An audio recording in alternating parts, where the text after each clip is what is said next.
Bueno, estimados estudiantes, tengan ustedes muy buenas tardes. Vamos a dar inicio a lo que es a nuestra unidad 1 de clases teóricas, que son las enfermedades endocrino-metabólicas, hablando específicamente de lo que es la diabetes mellitus, ¿verdad?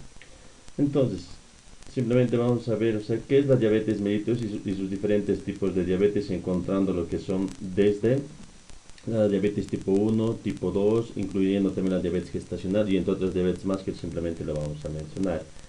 Bueno, para empezar siempre hay que definir lo que es una diabetes mellitus. La diabetes mellitus simplemente es simplemente un trastorno metabólico que va a afectar los diferentes órganos y estructuras del cuerpo humano.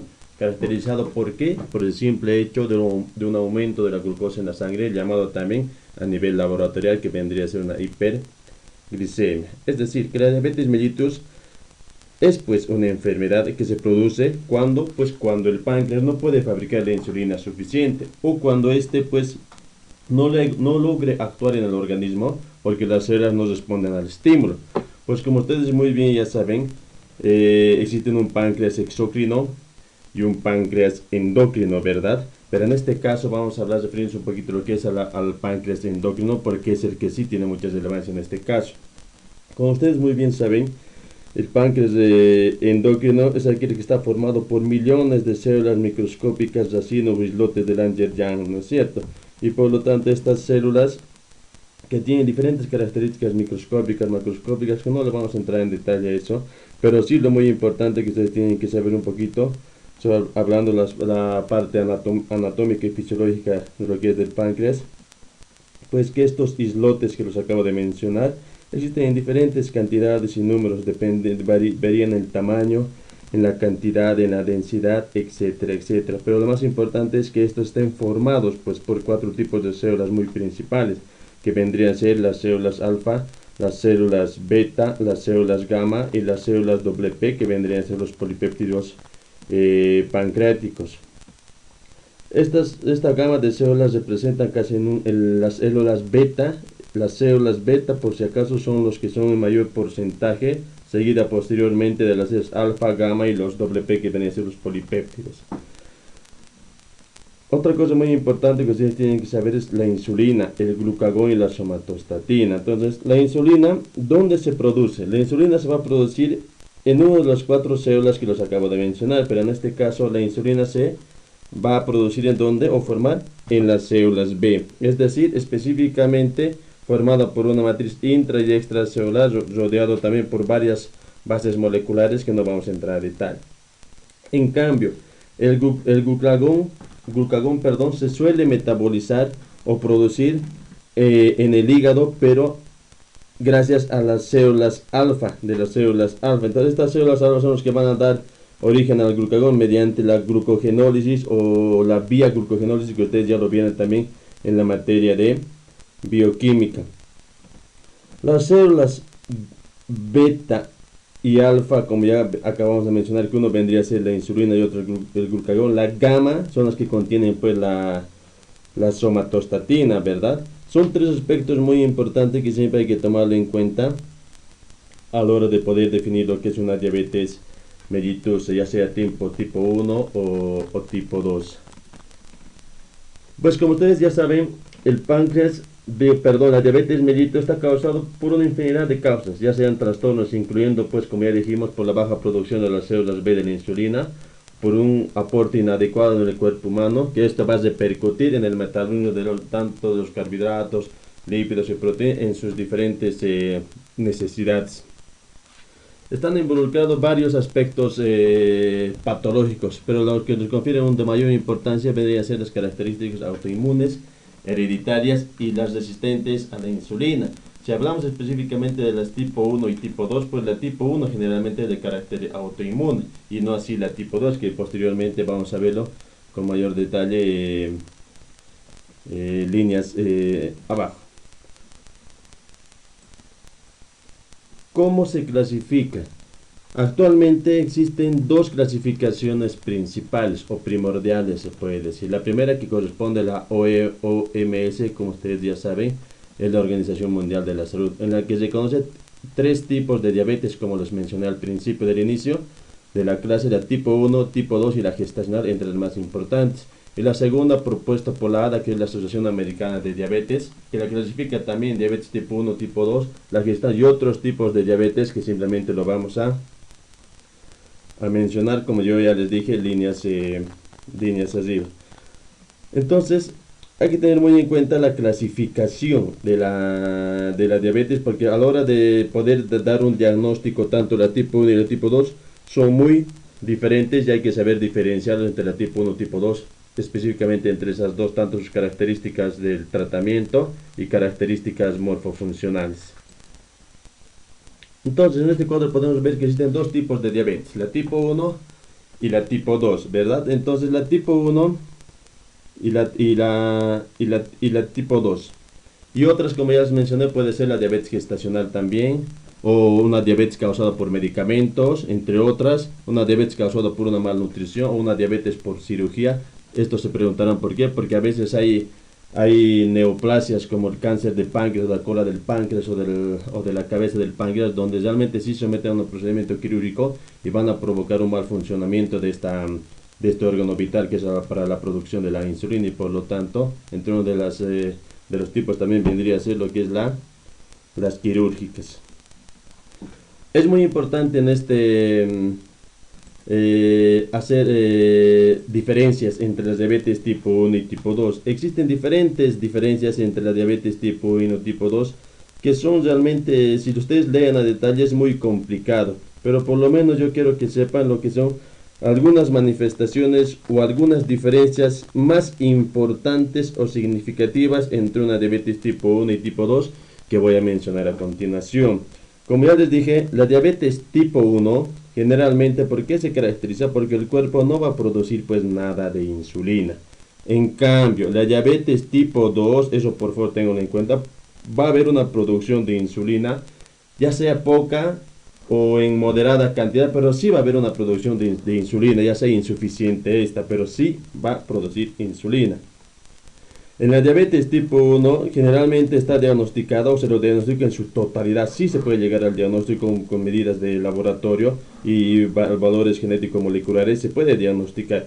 Pero en cambio, la diabetes tipo 2, muchas personas no saben que padecen de diabetes, porque hay personas que tienen unos 40, 50 años y tienen una obesidad mórbida, inactividad física, y por lo tanto tienen una diabetes tipo 2, solamente que no ha sido diagnosticado de manera pertinente. Entonces, otra de las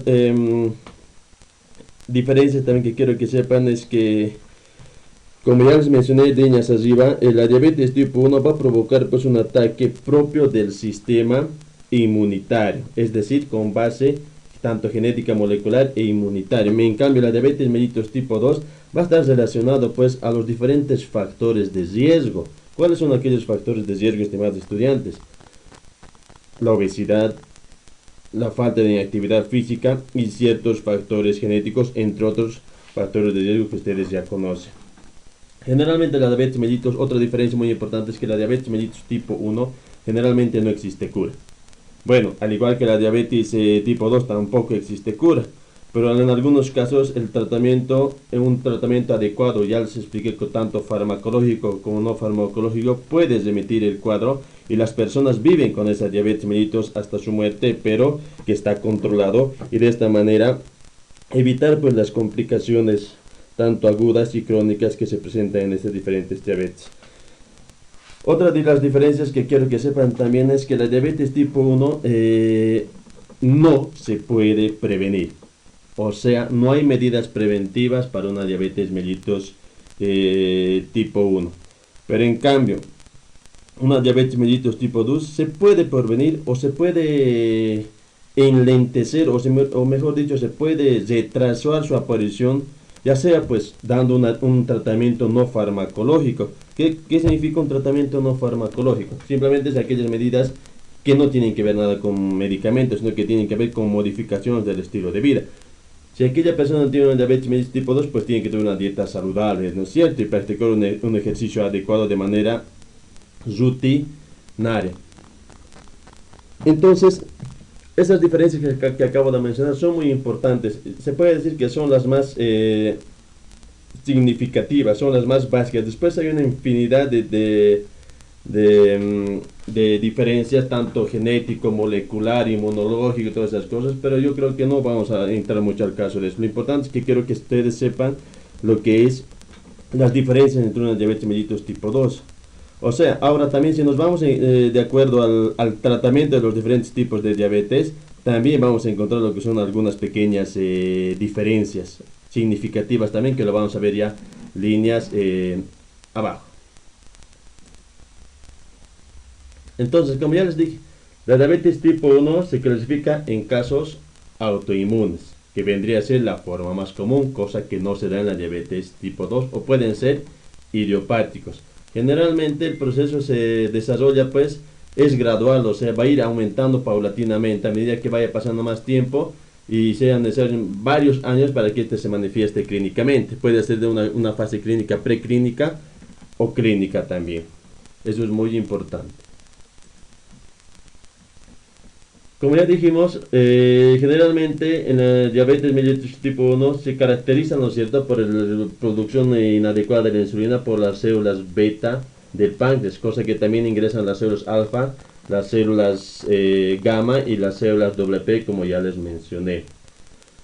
Existe primero, como ya dijimos, predisposición genética, en la que puede haber implicado varios genes. Estos genes pueden ser implicados de diferente manera, es decir, pueden haber genes supresores tumorales, genes que reprimen la apoptosis o genes también que intervienen en la reparación funcional de las cadenas del ADN y por lo tanto sí está involucrado de la predisposición genética en una diabetes mellitus tipo 1.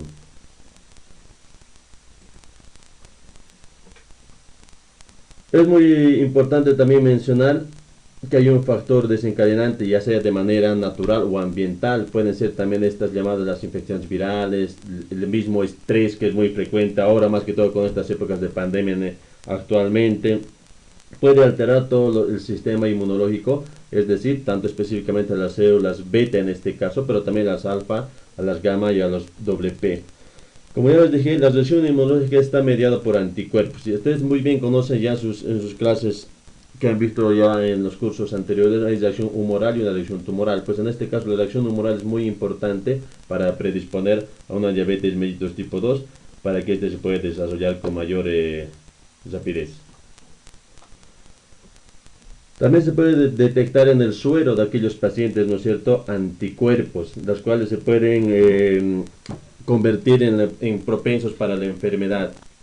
Pero también se puede decir que actualmente la etiología se desconoce. No tenemos una etiología en realidad que diga, sí, esta es la causa principal de la diabetes, pero sí tenemos factores de riesgo. Ustedes saben muy bien que un factor de riesgo es aquella probabilidad que aumenta y disminuye de que ese paciente sufra una enfermedad. Por lo tanto, sí, podemos decir que la diabetes mellitus no tiene una causa exacta, se desconoce, pero sí tiene factores de riesgo, como ya les mencioné también arriba. Se dice también que tanto la parte genética molecular, los virus y los problemas autoinmunitarios están, como ya les dije, englobados en este tipo de diabetes. Bueno, aquí podemos encontrar también un pequeño esquema donde se puede evidenciar pues aquí que a nivel gastrointestinal es donde se va a producir, digamos, o a nivel abdominal donde se va a producir, digamos, las células alfa, beta y gamma, ¿verdad? Pero en este caso podemos mencionar también que cuando aquellos niveles cuando los niveles, generalmente, como ustedes pueden ver aquí, líneas arriba, dice claramente el recuadro, cuando los niveles de glucosa están elevados, las incretinas. Otro aspecto muy importante para poder entender esto es que sepan qué son las incretinas. Las incretinas simplemente son un conjunto de hormonas que se producen en donde se producen pues en el intestino en base a una respuesta a la ingesta de los alimentos. Es decir, cuando una persona va a consumir los alimentos va a activarse lo que son estas incretinas. Uno de sus efectos muy importantes de estas incretinas es la secreción. Por eso es que se menciona las incretinas, hablando fisiopatológicamente, digamos, en la diabetes mellitus. Entonces, uno de sus efectos, como iba diciendo, más importantes es la secreción de ¿qué? De insulina. ¿Correcto? ¿Por qué órgano? ¿Quién secreta la insulina? Pues no el intestino, en este caso vendría a ser el páncreas, ¿no es cierto? Otro de los efectos más importantes también es la disminución de los niveles de glucosa en sangre. Como ustedes pueden ver aquí, hemos dicho unas células beta que representan que es un 70% del páncreas endocrino, y las células alfa que vendría a ser un 20%. Entonces las células betas, se puede decir, como ya dije, hay una mayor liberación de insulina hacia los órganos musculares o osteomusculares, mientras que las células alfa hay una menor liberación de glucagón hacia la parte hepática. También quiero que tengan muy en cuenta que las dos principales, existen incretinas, existe una infinidad de incretinas, hablando también molecularmente, pero lo que yo quiero que sepan es que existen dos incretinas muy importantes, que vendrían a ser las abreviaciones del GIP, o sea GIP, que vendría a ser los polipéptidos inhibidores gástricos, y el GLP-1, que vendría a ser un péptido similar al glucagón tipo 1. Estos dos tipos de incretinas que les acabo de mencionar, el GIP y el GLP, han sido pues investigados de manera rutinaria, donde sí se ha visto que son útiles en el tratamiento también para la diabetes mellitus tipo 2. Entonces, se puede decir que tanto el GIP como el GLP, que vendrían a ser las incretinas, pues, actúan sobre el páncreas y estimulan la producción de insulina por las células beta y en menor cantidad por las células alfa, el glucagón. Debido entonces a esto va a haber una disminución de la glicemia, pues la insulina es la principal hormona que va a causar es como un hipoglicemiante, ¿verdad?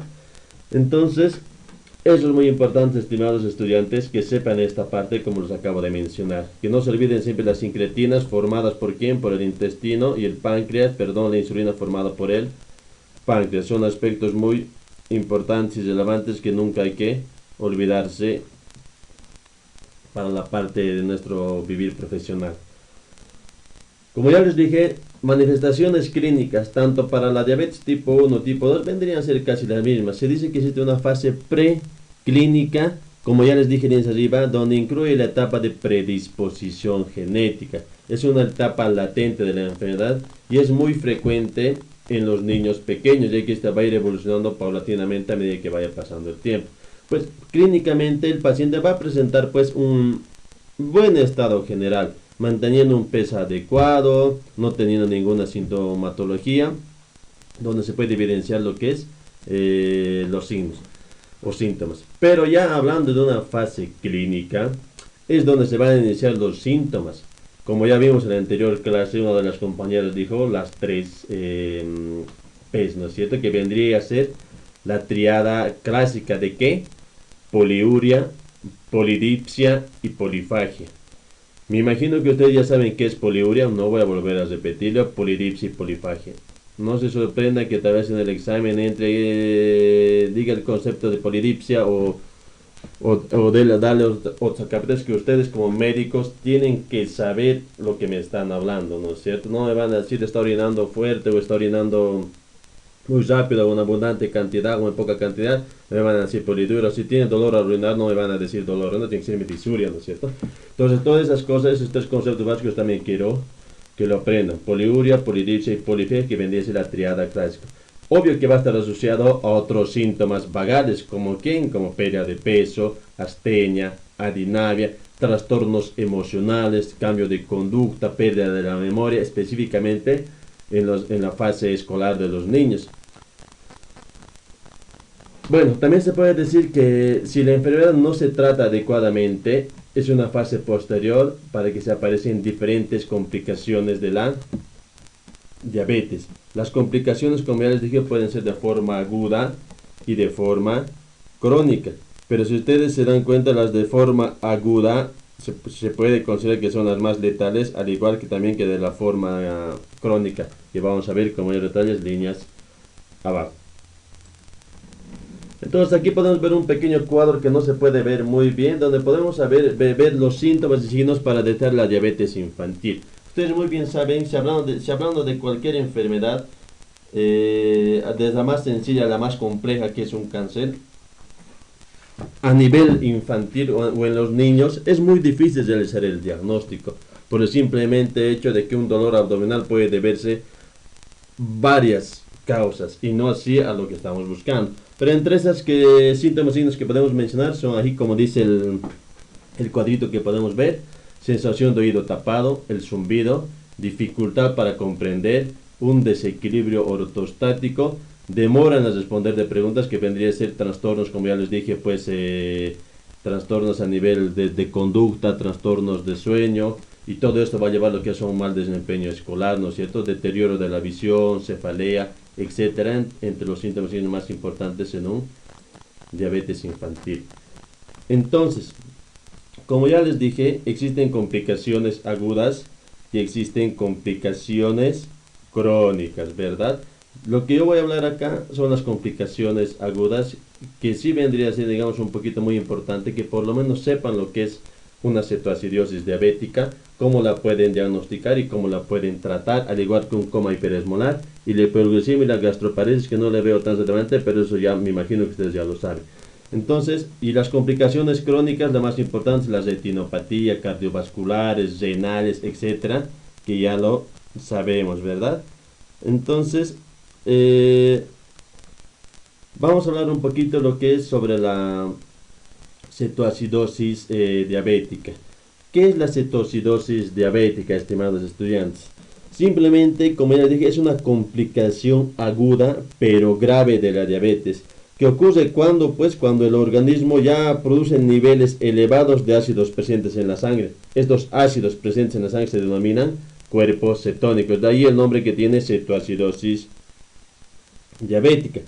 Generalmente el trastorno aparece cuando cuando el organismo no puede producir la suficiente cantidad de insulina que el cuerpo lo requiere. Como ya saben, normalmente la insulina desempeña una función muy importante en el azúcar, que vendría a ser la glucosa. Entonces, una fuente de energía principal para los músculos y para los diferentes tejidos y células y órganos células y tejidos de nuestro órgano, ¿no es cierto? Sin suficiente insulina, el organismo sin tener insulina o sin suficiente insulina, pero el organismo va a empezar a descomponer las grasas para obtener energía. Entonces, este proceso generalmente va a producir una acumulación en la sangre o en el torrente sanguíneo de ácidos cetónicos, llamados cuerpos cetónicos, que con el tiempo van a provocar una cetoacidosis diabética. Si no se administra el tratamiento correspondiente, incluso esto puede llegar hasta la muerte. Y como podemos ver también aquí en las diapositivas, presenta también signos típicos de una diabetes, como ya hemos dicho, la poliuria, polidipsia, polifagia, acompañado de los síntomas vagales que ya les acabo de mencionar. A nivel laboratorial, los hallazgos de laboratorio indican pues una hiperglicemia y un aumento del pH sanguíneo. El pH sanguíneo, ustedes saben que está entre el valor normal de 7.35 a 7.45, ¿no es cierto? Entonces el pH sanguíneo es muy importante para poder llegar a un diagnóstico de una cetoacidosis diabética. ¿Cómo se lo puede tratar una cetoacidosis diabética? Bueno, la cetoacidosis diabética se lo puede tratar, como ustedes pueden ver en la diapositiva, con una correcta o una buena hidratación, ya que los requerimientos iniciales de insulina serán muy elevados, y de esta manera se va a utilizar la insulina simple y regular. Si administramos suficiente cantidad de líquidos por vía intravenosa, ya sea por vía periférica o central, vamos a causar un enlentecimiento de ese azúcar que está circulando en la sangre. Entonces, ¿qué se hace? Se administra bolos de hidratación endovenosa o intramuscular. Existen diferentes tipos de tratamiento, como ya acabo de mencionar. El más importante es el reemplazo de líquidos, como ya los mencioné, y otro vendría a ser lo que es el reemplazo de electrolitos. Los electrolitos son muy importantes porque, como ustedes ya saben, son pues minerales que se encuentran en la sangre y transportan pues una carga eléctrica de los diferentes electrolitos, como el sodio, el potasio y el cloro, ¿no es cierto? Entonces, lo que pasa es que la ausencia de insulina puede disminuir el nivel de los electrolitos en la sangre y de esta manera causar un mejoramiento o enlentecimiento de la glucosa en la sangre. Otro de los tratamientos también que vamos a ver es el tratamiento con la insulina. Es muy importante el tratamiento de la insulina, porque la insulina va a revertir los procesos que causan la cetoacidosis diabética. Estos colaborados o de manera conjunta con los líquidos y los electrolitos, vamos a tener un tratamiento más oportuno y mejor realizado. Entonces, se puede decir aquí que la insulina se administra por vía subcutánea, ¿no es cierto? Cada 4 horas por vía endovenosa en el mismo esquema que ustedes ven. Y una vez que se logre, digamos, el control metabólico, se va a calcular la dosis administrada de acuerdo a la edad, si son niños menores de 5 años o si son adultos. Entonces, el tratamiento de la cetoacidosis diabética es muy importante. El reemplazo de los líquidos por vía endovenosa hacia periférico central, el reemplazo de los electrolitos sodio, potasio, cloro, y también el tratamiento de la insulina. Eso es muy importante que ustedes tienen que saber dominar respecto a la cetoacidosis diabética. Otro de los puntos muy importantes también es para no llegar, digamos, como manera preventiva, para no poder llegar, digamos, a este compromiso o complicación aguda que es la cetoacidosis, podemos pues controlar primero la diabetes, ¿no es cierto? Evitar que este se manifieste y de esta manera prevenir también los factores de riesgo. ¿Cuáles son los factores de riesgo por una cetoacidosis diabética? La diabetes mellitus tipo 1, correcto. Con poca frecuencia se puede decir que la cetoacidosis diabética se presenta en personas que tienen diabetes tipo 2, pero específicamente como factor de riesgo vendría a ser la diabetes mellitus tipo 1 para la cetoacidosis diabética, y en menor porcentaje también la diabetes mellitus tipo 2.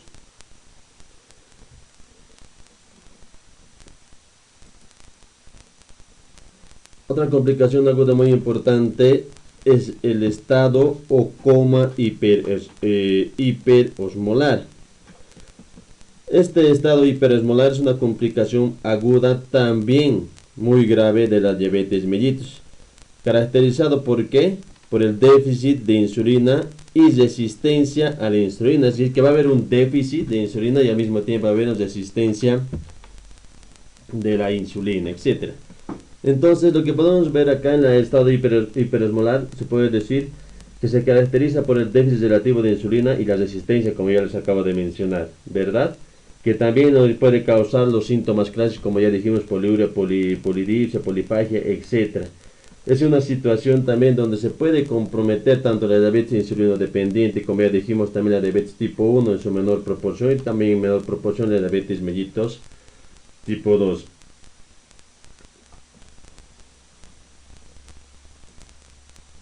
Los pacientes que presentan un coma hiperosmolar presentan una serie de signos clínicos derivados casi similar a una deshidratación severa, y por lo tanto va a tener los signos de shock hipovolémico o hemodinámicos caracterizados por ¿qué? Por una taquicardia, hipotensión, shock, incluso puede haber una respiración elevada, etcétera. Puede presentar manifestaciones neurológicas también, cuando este puede llegar al estupor, coma e incluso la muerte, cuando ya no se le puede tratar de manera oportuna al coma hiperesmolar. Bueno, hasta ahí hemos visto todo lo que es la diabetes mellitus tipo 1. Pues ahora vamos a ingresar a lo que es un poquito para conocer también la diabetes mellitus tipo 2. Se dice que esta diabetes anteriormente era llamada diabetes del adulto, o diabetes, como ya dijimos, relacionada con la obesidad, es decir, con los factores de riesgo. Si ustedes se acuerdan cuando les dije las principales diferencias significativas tipo 1 y tipo 2, ahí es donde les expliqué los factores de riesgo, que son la obesidad específicamente en la diabetes tipo 2 y no así en la diabetes tipo 1. Entonces, ¿por qué se caracteriza por un complejo de un mecanismo fisiopatológico cuyo rango principal es el déficit relativo de producción de insulina y una deficiente utilización periférica de los tejidos de la glucosa? Ese vendría a ser el concepto de lo que es de la diabetes mellitus tipo 2. Entonces, acá podemos ver también el mismo recuadro, pero con diferente función anatomofisiológica. Como podemos ver aquí, a pesar de que haya un incremento de la glucosa en la sangre, el efecto, en este caso de las incretinas, va a disminuir. ¿no es cierto? Va a disminuir, causando esto en las células beta, que ya dijimos que son el mayor porcentaje del páncreas endocrino, va a causar una menor liberación de insulina hacia el músculo. Y por lo tanto las células alfa va a causar una liberación de glucagón, pero que no va a poder suprimir, o sea, va a estar descontrolada a nivel hepático. Entonces eso es muy importante, al igual que las incretinas de la tipo 1, y en este caso vendría a estar también pues con un ligero aumento a nivel de la glucosa en la sangre. Bueno, esta diabetes mellitus tipo 2 se puede decir también que se desarrolla a menudo en etapas adultas de la vida. Es muy frecuente asociado con la obesidad. En cambio, la tipo 1 puede estar incluso asociado también lo que es en la parte infantil. Pero la tipo 2, más que todo ya en la edad adulta, como factor de riesgo principal, la obesidad. Se puede decir también, si comparamos diabetes mellitus tipo 1 y tipo 2 en cuanto a porcentaje o hablando epidemiológicamente, es más frecuente siempre la diabetes mellitus tipo 2 en un 80-90% de todos los pacientes diabéticos. Es muy frecuente también que esta diabetes mellitus tipo 2, como ya les dije, se asocia también a ciertos medicamentos que se consumen de manera descontrolada, específicamente los corticoides o ciertas enfermedades también como la hemocromatosis, etc. Entonces, como ya les dije, los síntomas en sí vendrían a ser casi de manera similar, tanto para la diabetes tipo 1 y tipo 2, que vendría a ser poliuria, polidipsia, polifagia, pérdida de peso, los síntomas vagales, astenia, dinamia, deterioros del estado del nivel de conciencia, deterioros visuales, etcétera, etcétera, etcétera. Entonces aquí podemos tener un pequeño cuadrito didáctico también donde podemos ver directamente los signos y síntomas de una diabetes, donde muy frecuente es que orine muy frecuentemente la persona, que haya un periodo de peso muy súbito, que el paciente siempre esté cansado. Algo muy importante es que las heridas en los pacientes diabéticos no se solucionan de manera rápida. Si ustedes me mencionarían una complicación respecto a este cuadrito, pues vendría a ser lo que es el pie diabético. Hay muchos pacientes que tienen el pie diabético que en realidad les mata por el simplemente hecho de que el proceso de cicatrización, que es a nivel inmunológico, pues no va a poder cicatrizar bien la herida, y por lo tanto es una complicación crónica muy importante también en la diabetes mellitus. Siempre va a estar el paciente hambriento. Suele haber ciertos problemas de disfunción sexual también a la hora de tener relaciones con la pareja, tanto en el hombre como en la mujer. Suele haber una visión borrosa, y en las mujeres unos síntomas poco relevantes o digo poco frecuentes vendrían a ser pues las infecciones vaginales, y los pies o manos siempre van a estar con disestesias, parestesias, ¿no es cierto?, que conocen como hormigueos, etc. Entonces aquí, como les acabo de mencionar ya, los menos frecuentes: vaginitis en las mujeres, ausencia de menstruación en las mujeres, aparición de impotencia en los hombres, un dolor abdominal progresivo, y como ya les dije, las disestesias, parestesias en las manos y en los pies, que es muy importante también.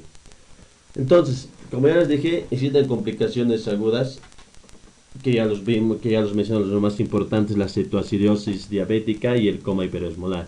Entonces, las complicaciones crónicas que simplemente la vamos a mencionar, es la más importante: una neuropatía o polineuropatía, que es muy importante, una nefropatía, una retinopatía, lo que ya les expliqué, el pie diabético, micro o macroangiopatía, una esteatosis hepática, y las cardiopatías de hipertensión arterial. O sea, como ustedes se pueden dar cuenta, si un paciente diabético tipo 1 o tipo 2 no es tratado, o sea, no es diagnosticado de manera rápida y no se instaura de manera pertinente un tratamiento oportuno, pues estas son las complicaciones que podemos llegar de manera aguda, que son las más graves, y de manera crónica, paulatinamente también se van a presentar. Entonces es muy importante que uno, como médico general y ya como especialista, que vendría a ser endocrinólogo, haga un diagnóstico precoz y un tratamiento oportuno para poder evitar estas complicaciones que son muy frecuentes en un paciente diabético si está mal instaurado el tratamiento con sus respectivos tratamientos, ya sea de insulina o otros hipoglicemiantes.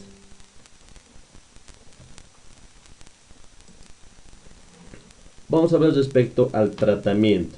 Tanto en la diabetes tipo 1 como en la diabetes tipo 2, el objetivo del tratamiento va a ser similar: es restaurar escuchen bien, restaurar los niveles de glucemia normales.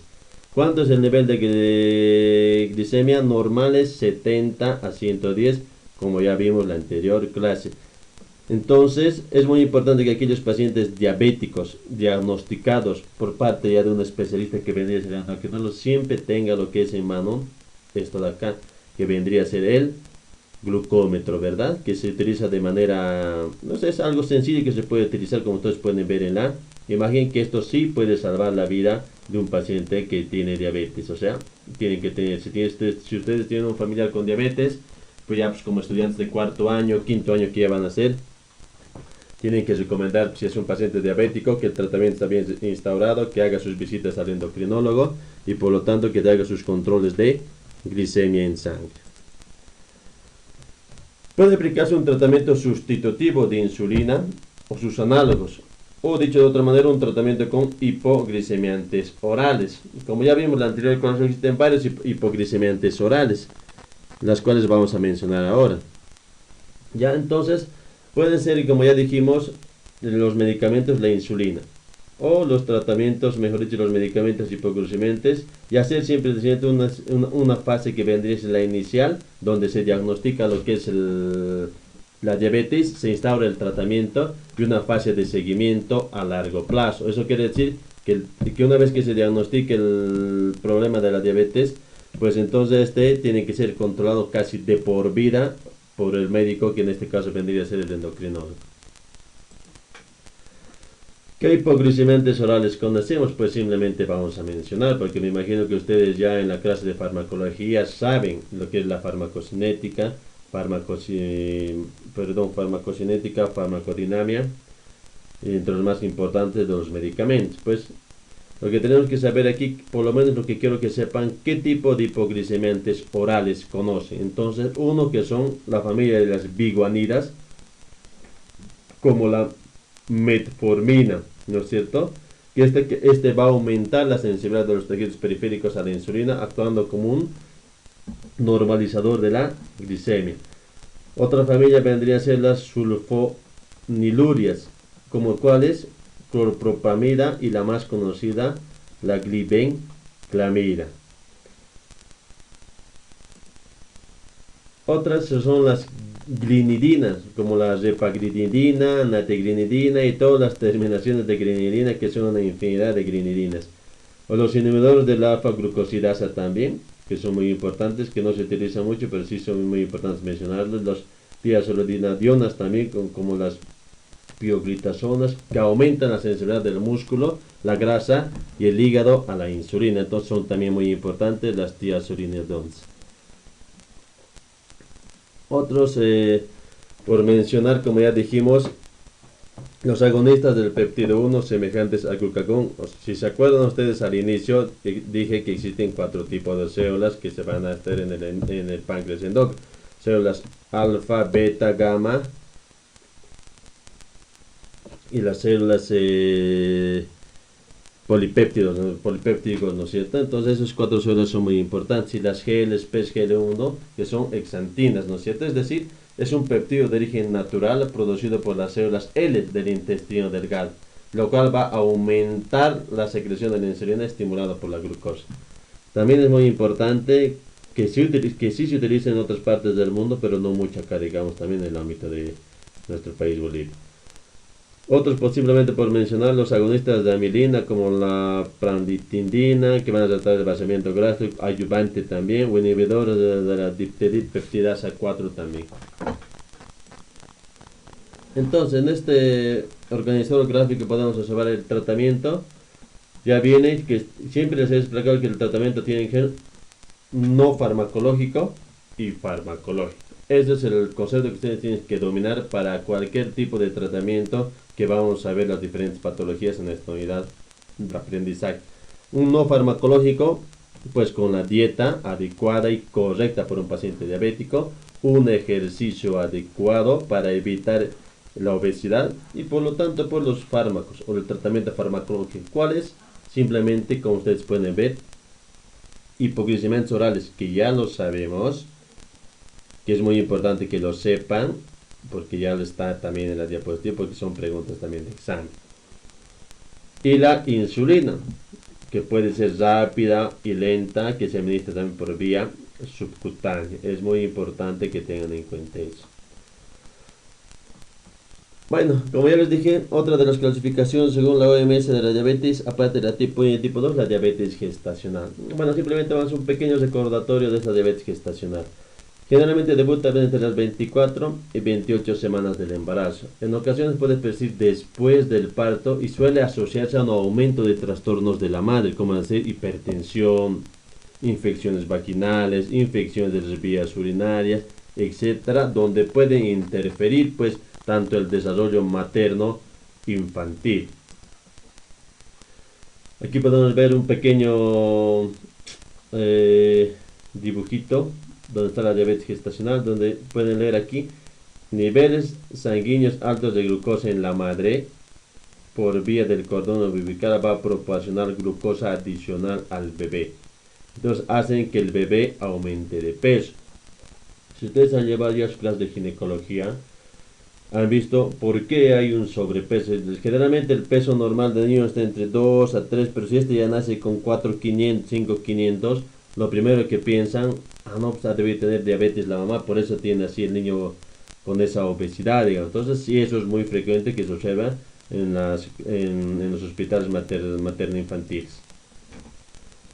El embarazo, como ya les dije, constituye un esfuerzo metabólico en el cuerpo de la madre, ya que el bebé utiliza sus órganos para obtener alimentos.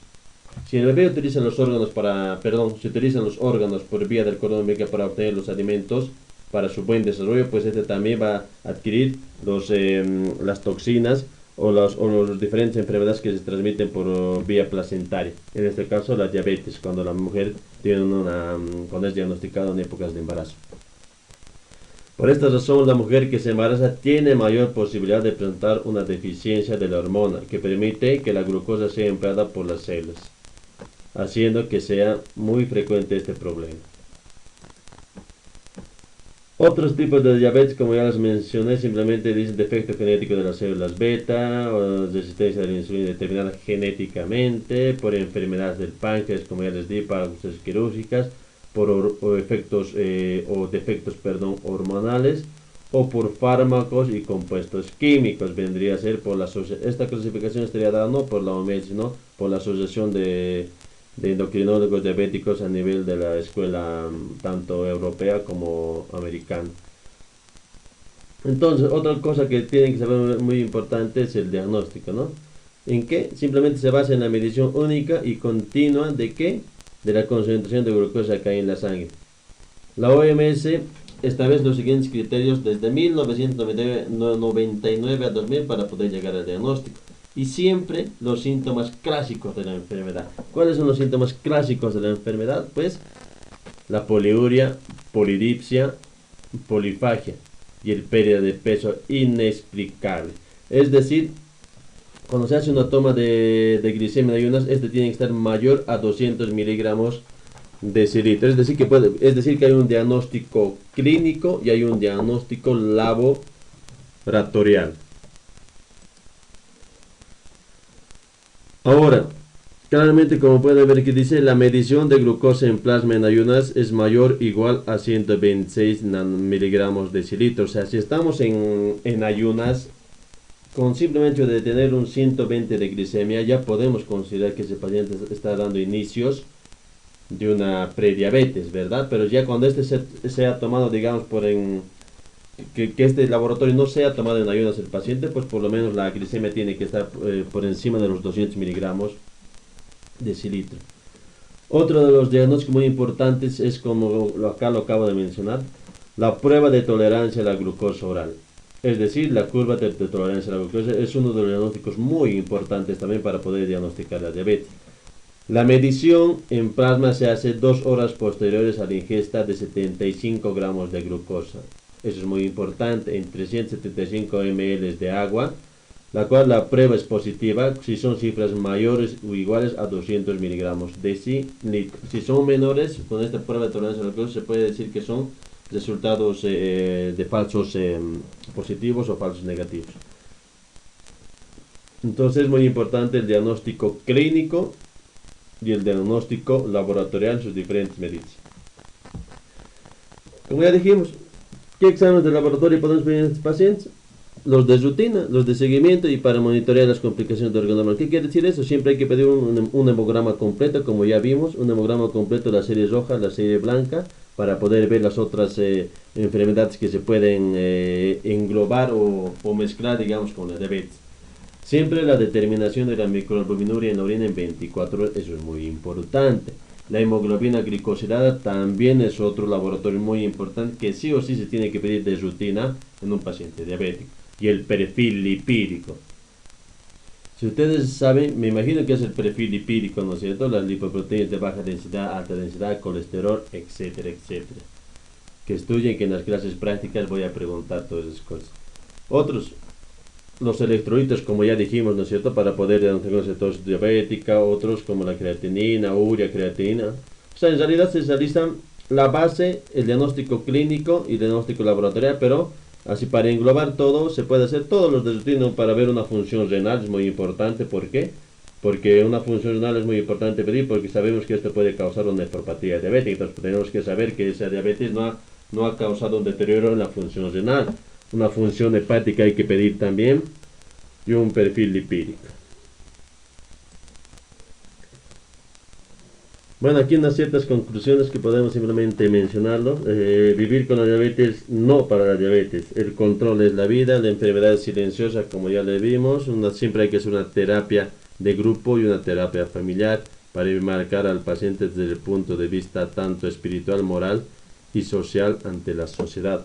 Porque el tener diabetes no se cura, pero sí se puede prevenir, que es muy importante. Si se hace un diagnóstico, les vuelvo a repetir, si se hace un diagnóstico precoz, un tratamiento oportuno, si disminuye los factores de riesgo o se eliminan los factores de riesgo, pues esa paciente o ese paciente que tiene diabetes o que ustedes le están manejando, pues puede tener una mejor calidad de vida. Pero caso contrario, si no es así, pues vamos a esperar las complicaciones agudas, como vimos la cetoacidosis o el coma, y las crónicas, las retinopatías, nefropatías, problemas de pie diabético, etcétera, que uno, como si tuviese un familiar con diabetes, pues no quisiera llegar a eso, ¿no es cierto? Porque son complicaciones crónicas muy fulminantes, no es recomendable. Entonces, como conclusión podemos decir que hay que prevenir siempre los factores de riesgo. Correcto. Bueno, estimados estudiantes, damos finalizado la clase. Espero que ustedes lo hayan leído antes para poder entender la clase, para que ustedes puedan tenerlo con mayor certeza, ¿verdad? Bueno, tengan ustedes